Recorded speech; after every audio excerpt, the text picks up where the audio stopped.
This dual battery cargo style electric bike has a max payload capacity of 440 pounds and a claimed max range of 120 miles. This seems like a really bad idea. MSRP on this electric bike is a penny shy of $1,600, but they do have a current spring sale going on in the link below this video in the description box. But do not buy the Cycrown CycWagen just yet. We gotta crack this thing open. You know the deal, let's get to it.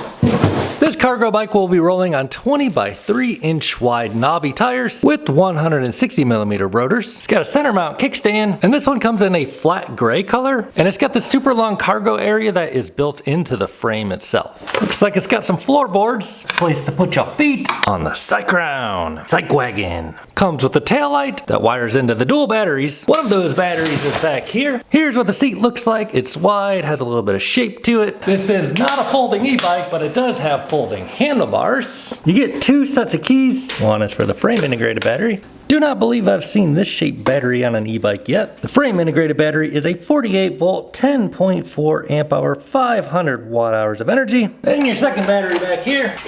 This one is actually your larger battery at 48 volts, 15.6 amp hours, 750 watt hours of energy. On a dual battery bike, you don't have to bring both batteries, but if you want more range, you can. The second one will add 10 pounds, 2 ounces. The frame integrated battery weighs 8 pounds, 4.4 ounces. So between the two, you should have some pretty good range. 120 miles? I don't know, we'll see. There is front suspension on this bike with a lock and open adjustment, maybe some micro adjustments in between there. We shall see. Also up here on front, there's a place to mount a front rack. To charge those batteries, they give us a 3 amp charger. So it'll take about 5 hours to charge that one from empty to full, and about 3 hours to charge that one from empty to full. Sometimes on these cargo bikes with a long chain, we will see like an extra wheel right here to kind of lift that chain up, give you a little more ground clearance. This one doesn't have that. We'll see how it rides. We do get a derailleur guard to protect our Shimano shifter, and we'll be rolling on 7 gears on the cassette. Here are the stampings on the geared hub motor. It is a 750 watt motor. Front wheel bolts on. You get a headlight and a plastic fender. Chain ring has a guard on the right so the chain won't fall off the right side. So we got those floorboards on there, and the plastic sliders on the kickstand makes it easy to move this thing around. The brakes are Logan hydraulic brakes on both the front and the rear. Around back, we also get a 160 millimeter rotor. So we'll go ahead and pop that battery on.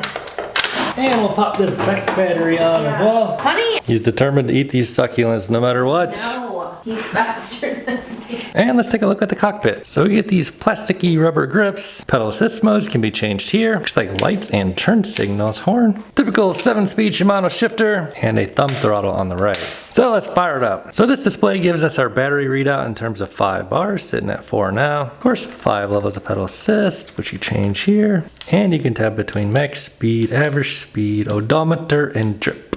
Let's tap the green button here to try the horn. Sorry, buddy. And there's a headlight button, which turns on the headlight, which also turns on the rear tail light, which as we can see has a turn signal. We do get a brake light, lights off, brake light, just the brake light.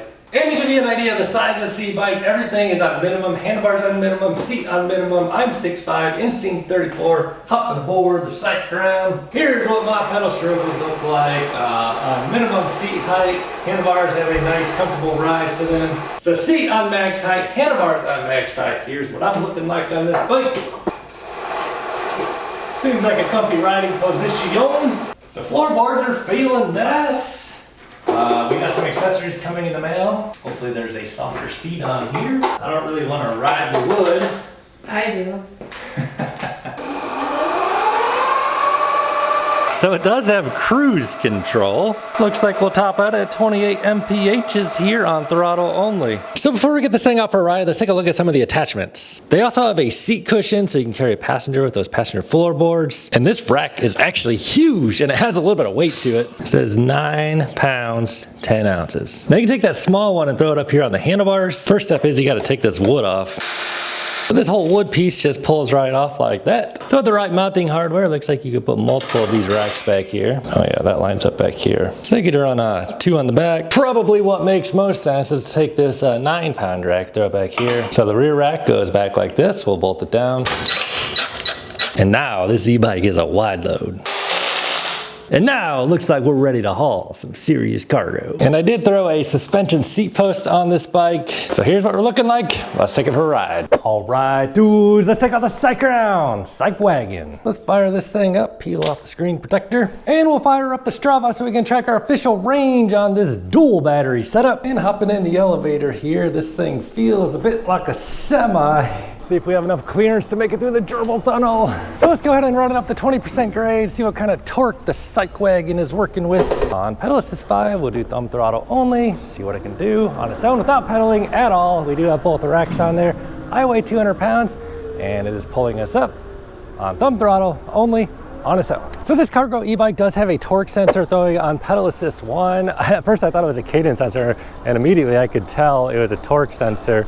So the harder I press on the pedals, the more power this gives me in proportion to how hard I'm pedaling. And per usual, pedal assist 1 makes you work for it a little bit. So if you want to get some exercise in, you can conserve on battery, get yourself a little workout in, and keep it at slower speeds using pedal assist 1. So it's kind of gentle on the power, cuts us off about 10 miles an hour. Bump that on to pedal assist 2. Now it'll just give us a little bit more power for each pedal stroke we put in. Just holding about 14 here. We got a Fiat backing up down the road. So throttle on pedal assist 2 holds you right around 16 mphs. And then pedal assist 3 out of 5, I am on gear number 7, pedal assist 3. So throttle kind of ramps up in its power, which is kind of nice for a cargo bike. You probably don't want anything too punchy. So pedal assist 3 feels plenty powerful, really. And pedal assist 4, I can feel that dials up the power delivery on the throttle just a bit there. Oh yeah, we got a little bit of juice in it now. Now this cargo e-bike does not have any suspension on the rear per usual, but the front suspension, there is no like micro adjustments on it, so you're probably not going to want to be doing anything too crazy on this. I can feel, you know, it is a folding handlebar. It is a folding style hand. So the shorter 20-inch wheels, you got to be a little bit careful about hitting stuff at an angle like that. I kind of saw that coming. It's like running over railroad tracks. Don't want to hit them at the wrong angle. And then the front rack is either lock or unlock. So if you start loading up too much weight on the front there, that's the other thing on pedal assist 5. The suspension could bottom out on the front, but I mean, you could always just lock it out, not have any suspension. Now, gear number 7, I really can't keep up with the pedaling at like 24 miles an hour, but let's get out here on this highway-ish road, and full throttle here, we are doing 27 miles an hour, and there's a little cargo thing there.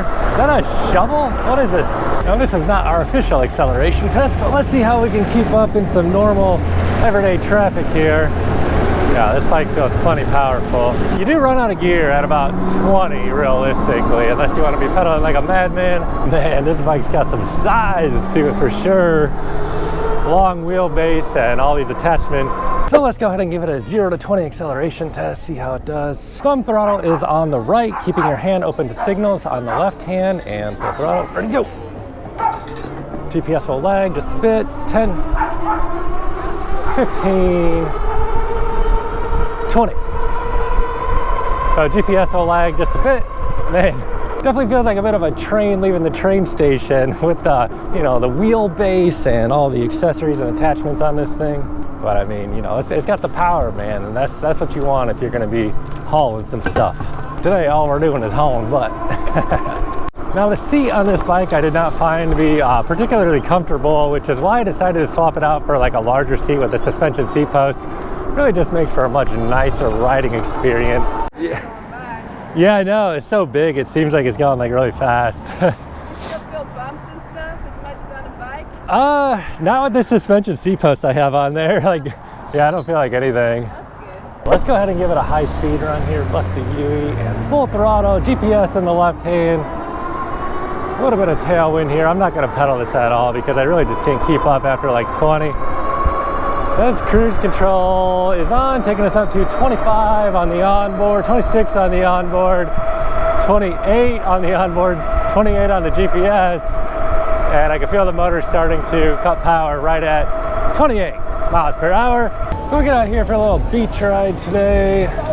Not sure if we're going to use this bike really for its intended purpose today, but I'll show you the performance of it. We do have the knobby 3-inch wide tires, not quite as wide as like those 4-inch tires, but definitely trade-offs to be had. The 20 by 3 inch wheels are going to be a little bit more nimble compared to like a 4-inch fat tire, but they're probably not going to work as good riding out on the sand, which I know exactly what you're thinking. Yes, I want a cargo e-bike to go riding on the sand. So with the torque sensor on pedal assist 5, you can be like just cruising, you know, real slow. Just put a little bit of pedaling in, it'll help you just a little bit. Normally I'd be whipping by people, but this thing is more of a chilling machine. However, I do want to see what it's got in it here. Can this thing actually whip on up here? Whoa, throttle only. So, oh man, kind of like lost control of it. So the shorter 20-inch wheels, 3 inches wide, they're not as good for, you know, off-roading and stuff. Now, if it weren't for that suspension seat post, this would be a pretty darn harsh ride. Going over this right here. Looks like we got tic-tacs happening out here, dude. So to demonstrate the cargo ability of this thing, I wonder if we could load up one of these scooters in here. Doesn't seem like a good idea. That means I should probably try it. I think this thing needs a charge. Whoa, look at that skateboard over there. Ooh. So this is the benefit of a center mount kickstand. I think we need a bigger rack, dude. This seems like a really bad idea. Yeah, this is not going well. We just load it up right like this. No. Pretty sure this is the wrong proportions. I think we need a folding scooter. Well, that wasn't very smooth. Maybe we can find something else to tow. So obviously this isn't a bike meant to be ridden on the sand, but let's just see like what it can do. Kind of popping out here for a minute. Yeah, so like if you just want to have like a beach day or something, you could like kind of roll out here. The tires just aren't wide enough, and then you have the throttle. So I mean, you could like load this thing up and just kind of like, you know, go beside of it like this and carry your cargo to your camping spot or whatever. Summer is here, dude. This place is packed. So let's go see how it does on the California incline. Probably the hardest part of this loop-de-loop section is gonna be just the amount of people. And quite a bit of torque on this bike, man. This thing is pretty easy to handle, actually. Full throttle, not pedaling this thing at all. The shorter wheels and longer wheelbase make it pretty easy to handle. And we are rolling on 160 millimeter rotors on hydraulic brakes. Oops. Oh, no, I'm good. Thank you. Totally just clipped the railing there. This cargo setup, man, is like having a semi-trailer back there. But full throttle, going up the California incline, and 14 miles an hour, so yeah. Plenty powerful, torquey bike, man. 16 miles an hour, and we might have to light off because of all the pedestrians, but 20 miles an hour is still pulling strong going up the California incline. 12% grade, gaining 85 feet of elevation gain, and yeah, right at 20 miles an hour. So we do have hydraulic brakes. They are 160 millimeter rotors, so they should be good enough for most stopping situations.